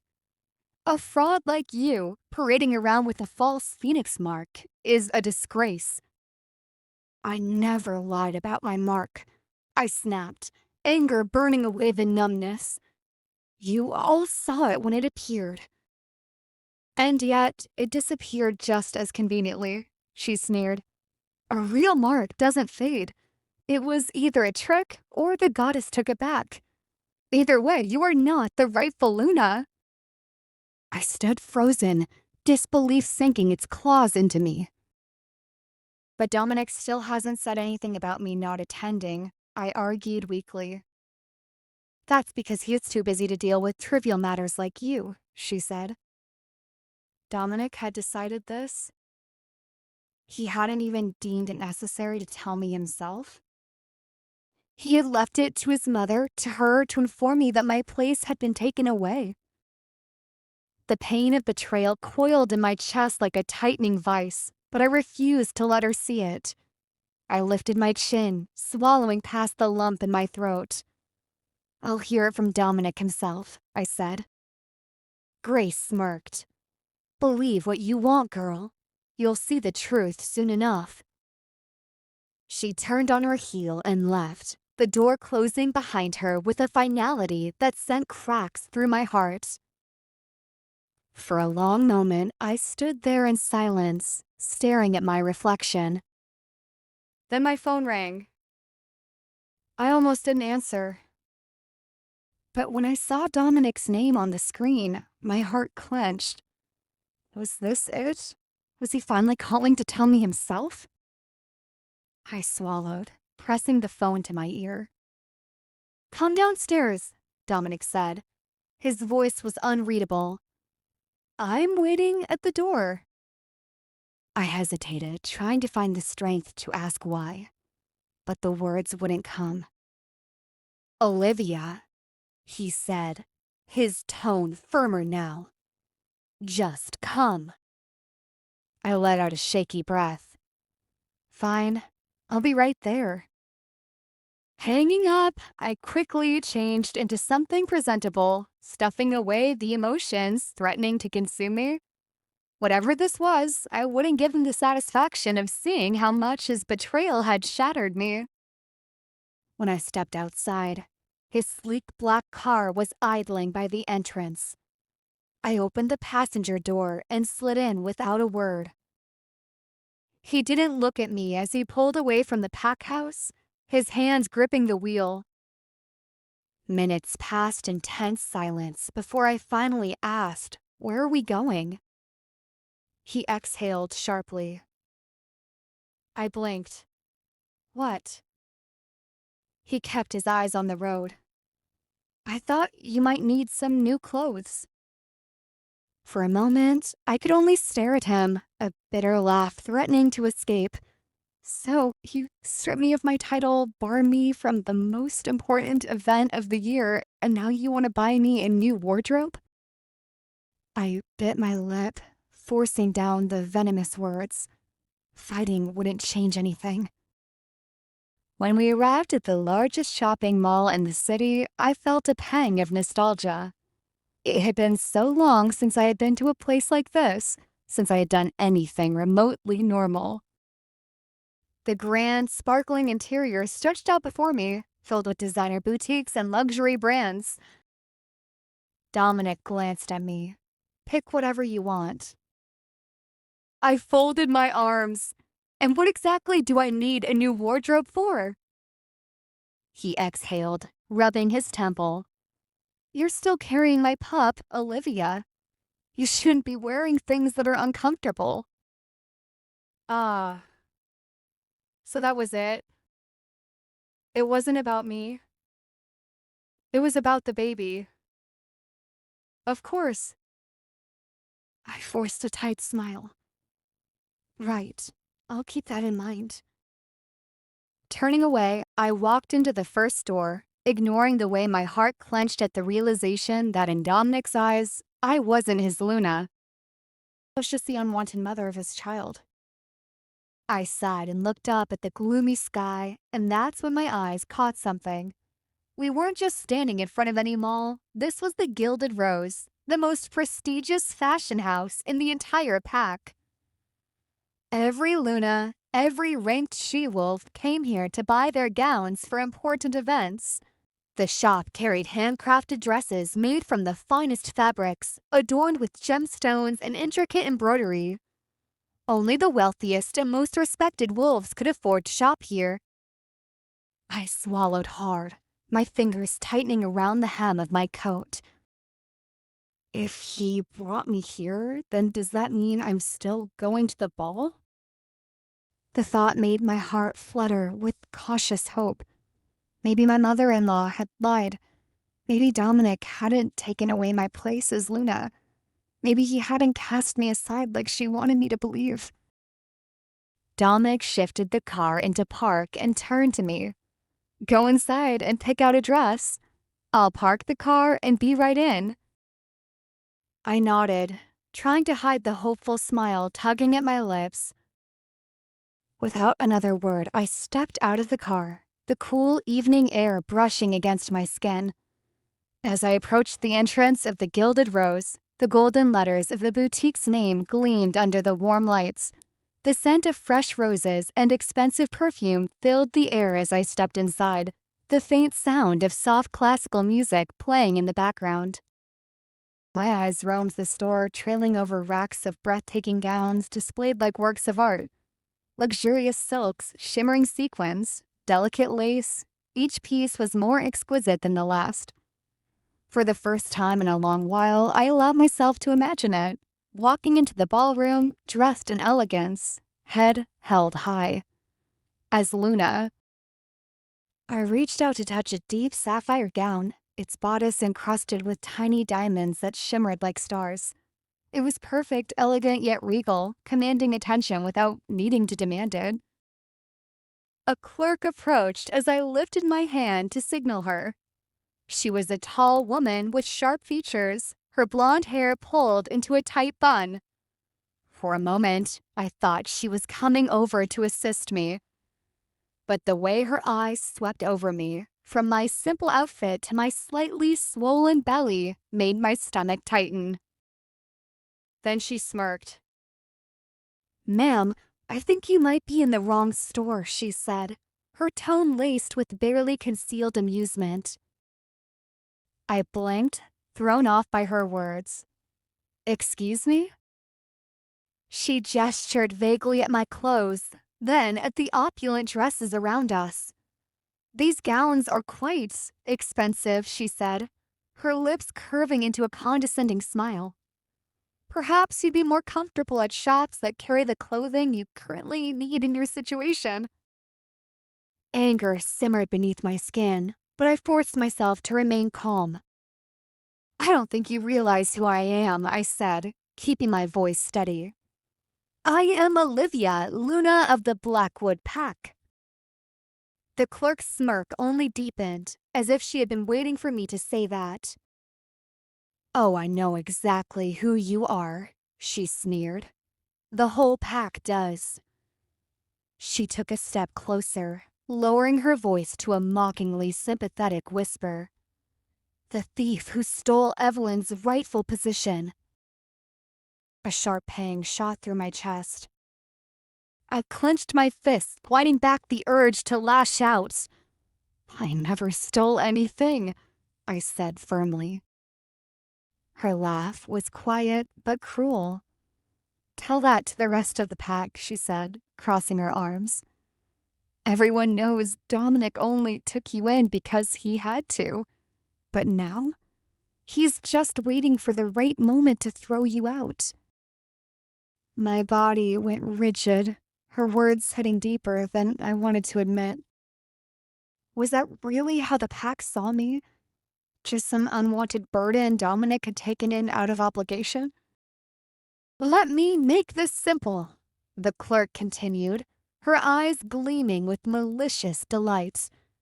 "You don't belong here, and I won't waste my time assisting someone who—" Her words cut off abruptly. A flicker of hope. A deep, commanding voice sliced through the air like a blade. "Who gave you permission to speak to the Pax Luna like that?" The entire boutique fell silent. My breath caught as I turned around. Dominic stood at the entrance, his powerful frame radiating an aura of dominance that made the entire store seem smaller. His dark eyes burned with fury, his jaw set in a hard line. The clerk paled instantly. She dropped to her knees, her arrogant expression replaced with sheer terror. Alpha, I didn't mean disrespect or harm. Enough. Just answer the question. How dare you disrespect her? Dominic demanded, stepping a bit closer to me. Alpha Dominic, I didn't mean... Did I ask for your excuses? Dominic's voice was ice, sending a shiver through the air. She whimpered, bowing her head so low it nearly touched the floor. Please forgive me, Alpha. I was just... You were just insulting my mate, he growled. His presence was suffocating, his power pressing down on the entire room. You will apologize. Now... The clerk scrambled up, her face drenched in panic. She turned to me, her lips trembling. I'm so sorry, Luna Olivia. Please forgive me. It was a mistake. I wasn't thinking. I stared at her, my emotions a whirlwind of anger, hurt, and hope. Because at that moment, when Dominic called me his mate, his Luna, my heart wavered uncontrollably. Maybe, just maybe, I still held a place in his heart. I never expected to witness something so vile, so blatantly disrespectful inside my own pack. The moment I stepped into the boutique, I felt it, the tension in the air, thick and bitter. Then I heard it. Her voice. The clerk. Mocking. She didn't just insult Olivia, she stripped her of the title that should have been her shield. My Luna. My wolf growled, claws scraping the inside of my skin as though he was ready to tear his way out. She's Luna of this pack, he snarled, each word trembling with rage, and her position alone demanded utmost respect from all pack members. I clenched my fists at my sides as I stepped further inside, watching Olivia's shoulders go stiff in front of the mirror. She hadn't even turned around. She was just taking it, like she had learned to. Then why was she treated like this? I asked my wolf, shaken by the sight. She's my wife. I never allowed anyone to disrespect her like this. My wolf barked a cold laugh. Because she's not respected by her own alpha. If you treated her with the same respect that she deserved, no one would have dared to look at her like that, let alone humiliate her. My heart thudded painfully against my ribs. That's not true, I muttered aloud, not caring if anyone heard. I never treated her that way in front of pack members. Are you sure? He snapped. Think, Dominic. How many times did you punish her in front of the maids? How many times did you leave her bleeding and bruised, crying alone in the pack house? I swallowed. News traveled fast, he continued, brutal in his honesty. The whole pack knew how their Luna was treated by her own husband. If you didn't honor her, why should they? The words hit like a punch to the gut. My eyes burned, not from tears, but from the shame twisting its way through my chest. I looked at the clerk, who was now trembling on the floor, hands pressed together, lips moving quickly in a desperate plea. Too late. I didn't care for her apologies. I didn't care for her fear. Because I could see it in her eyes, her regret wasn't for her actions. It was for getting caught. I took a slow, menacing step forward, and the entire boutique seemed to still. I guess it's time I set a few records straight, I said, my voice low but lethal. As long as Olivia bears the Luna title of this pack, she will be treated with unwavering respect. The clerk's lips quivered. I didn't mean any harm. My tone dropped even lower. You insulted the mother of my child. You called her a thief and mocked her lineage. I didn't know. You knew exactly who she was, I interrupted, jaw clenched. You just thought you could get away with it. Her hands shook harder. Please, Alpha, mercy. There's no mercy left for cowards who mock a Luna, I said coldly. You're fired, and you're banned from setting foot in any Blackwood territory again. Her eyes widened in horror. Please, please, Alpha. I took another step, letting my Alpha aura press against her like a wall of ice. If I ever see you near my Luna again, you won't just be walking away. The consequences will be far worse than losing your job. Her knees buckled and she dropped her forehead to the marble floor, weeping. But I didn't feel pity. I felt rage, shame, guilt, and a fierce protectiveness I should have acted on months ago. From the corner of my eye, I saw Olivia still standing quietly, her back straight, expression unreadable. But I saw her hand, slightly trembling. She hadn't expected me to defend her. Hell, maybe she didn't think I ever would. That realization shattered something inside me. The store manager scrambled over, bowing deeply. Alpha, I deeply apologize. She will be escorted out immediately. I'll ensure the Luna is treated with the utmost respect from now on. I didn't respond.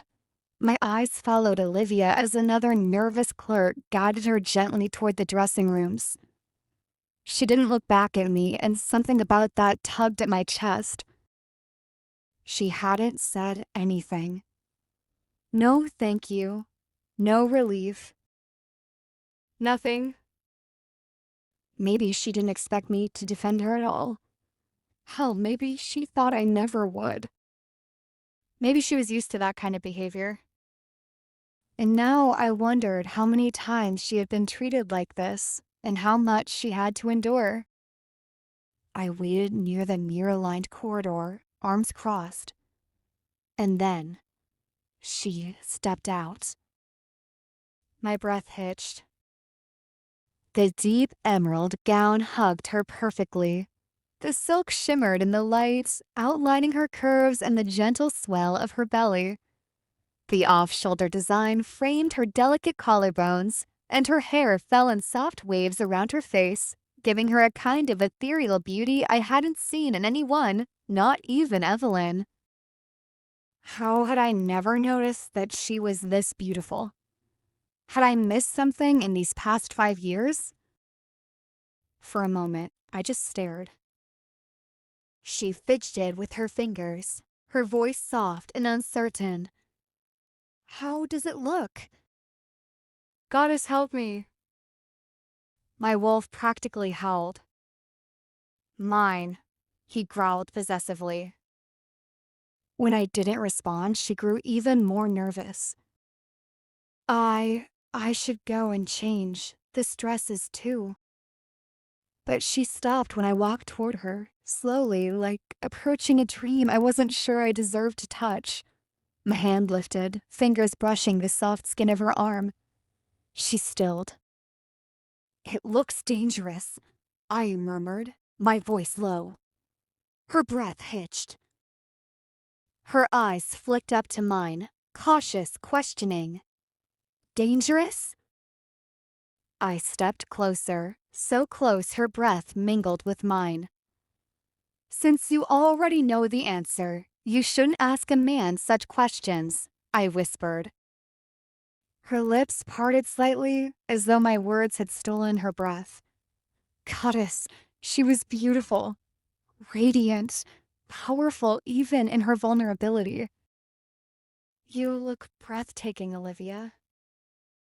I let my fingers trace the curve of her waist, stopping just above her belly. My thumb lingered there, on the soft fabric stretched over the life we had created. Her gaze locked onto mine, and for a moment, the tension between us was unbearable.